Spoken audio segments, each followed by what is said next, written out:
बच्चों, पिछले कालांश में हमने परागकोश परिवर्तन की अवस्था में पढ़ा था। प्रपशु कोशिका परिणत विभाजन के द्वारा विभाजित होकर के प्राथमिक भित्ति कोशिका और लघु बीजाणु मात्र कोशिका बनाती है।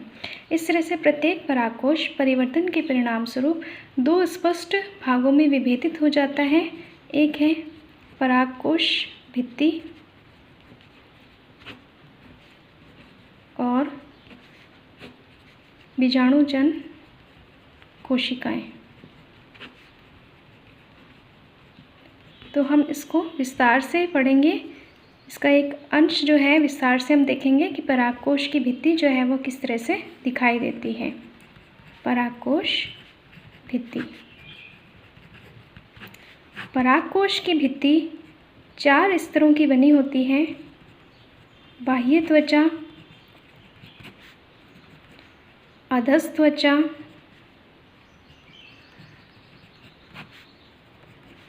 मध्य परत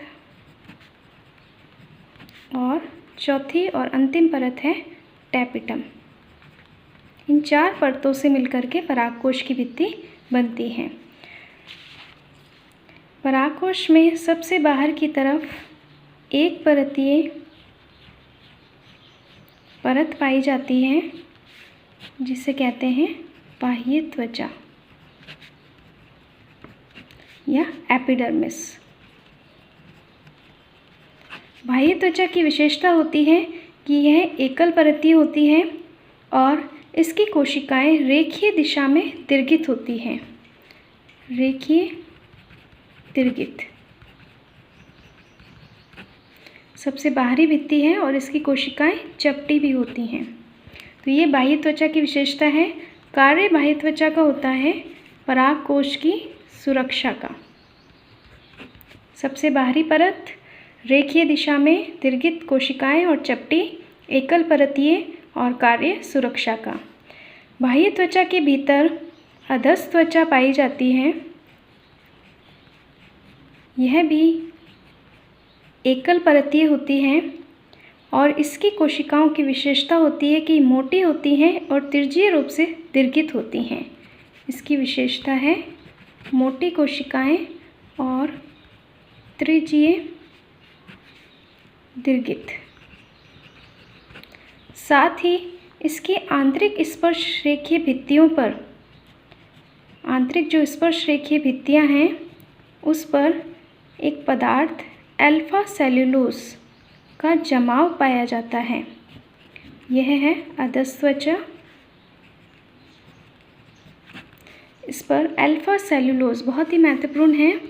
अल्फा सेल्यूलोज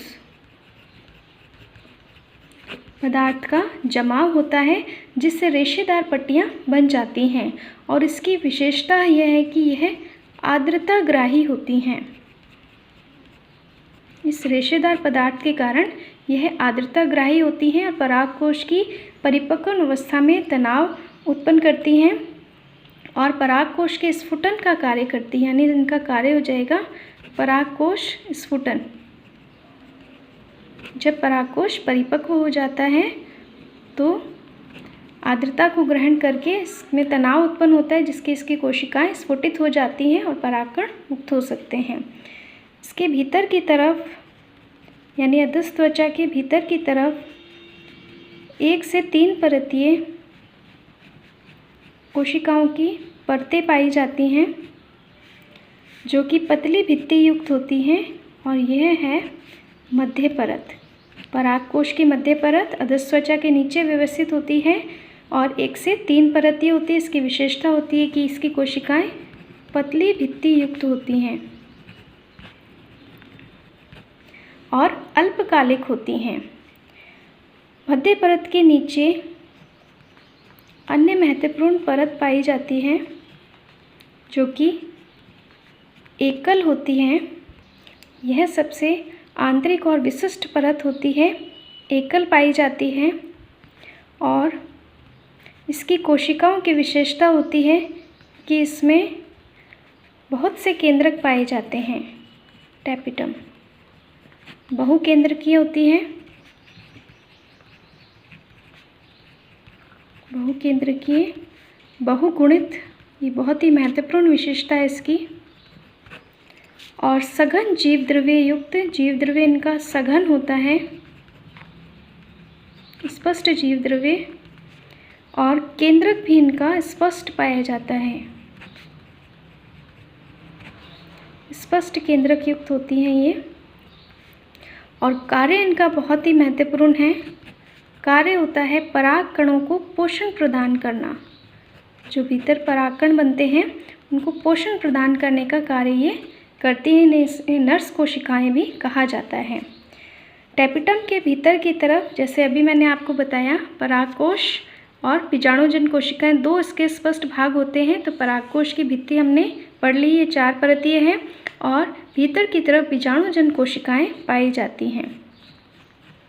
ये सारी बीजाणुजन कोशिकाएं जो कि आगे जाकर के लघु बीजाणु का निर्माण करती हैं, या हम इसे कह सकते हैं लघु बीजाणु मात्र कोशिकाएं।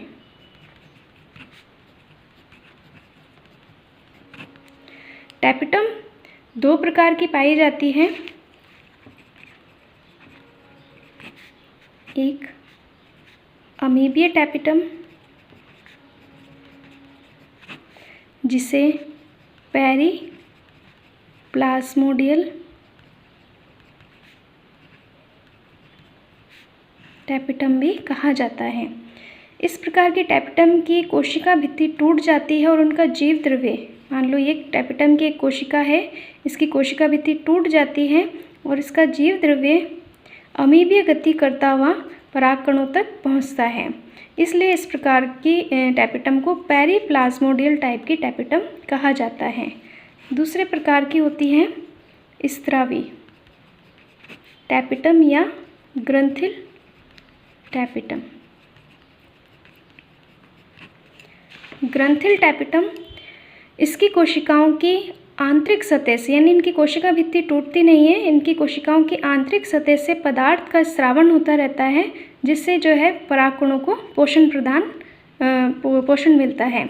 अधिकांश आवृतबीजियों में स्त्रावी प्रकार की टेपिटम ही पाई जाती है।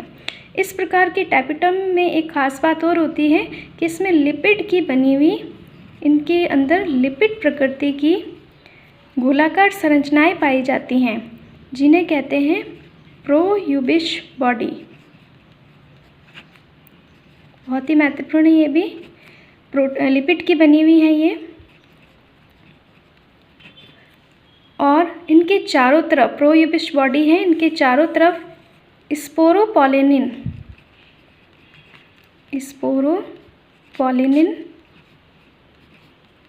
पदार्थ का जमाव हो जाता है। यानी प्रोयूबिश बॉडी के चारों तरफ स्पोरोपोलिनिन जब पदार्थ का जमाव हो जाता है, अब इसको कहा जाता है यूबिश बॉडी। बहुत महत्वपूर्ण है यूबिश बॉडी। किसे कहते हैं?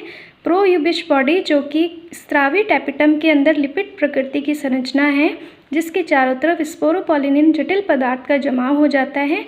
अब इस संरचना को यूबिश बॉडी कहते हैं। और यूबिश बॉडी का कार्य बहुत महत्वपूर्ण है। यह पराग कणों की बाह्य परत का निर्माण करती है। बाह्य परत का निर्माण यूबिश बॉडी के द्वारा होता है। यूबिश बॉडी में जो पाए जाने वाले स्पोरोपोलिनिन पदार्थ हैं, इसके कारण पराग कणों का जैविक अपघटन और भौतिक अपघटन जो है वो नहीं हो पाता। यानी स्पोरोपोलिनिन पराग कणों के भौतिक और जैविक अपघटन से रक्षा करता है। स्पोरोपोलिनिन पदार्थ पराग कणों के जैविक व भौतिक अपघटन से रक्षा करता है और इसी कारण परागकण जीवाश्म रूप में परिरक्षित पाए जाते हैं। दूसरा क्वेश्चन ये बनता है कि यदि परागकोश में पाई जाने वाली टेपिटम को नष्ट कर दिया जाए तो क्या होगा? क्योंकि टेपिटम का कार्य क्या होता है? परागकणों को पोषण प्रदान करने का। यदि टेपिटम ही नहीं रहेगी तो परागकणों को पोषण नहीं मिलेगा और परागकण जो है बंदे या रुद्र वृद्धि के बनेंगे।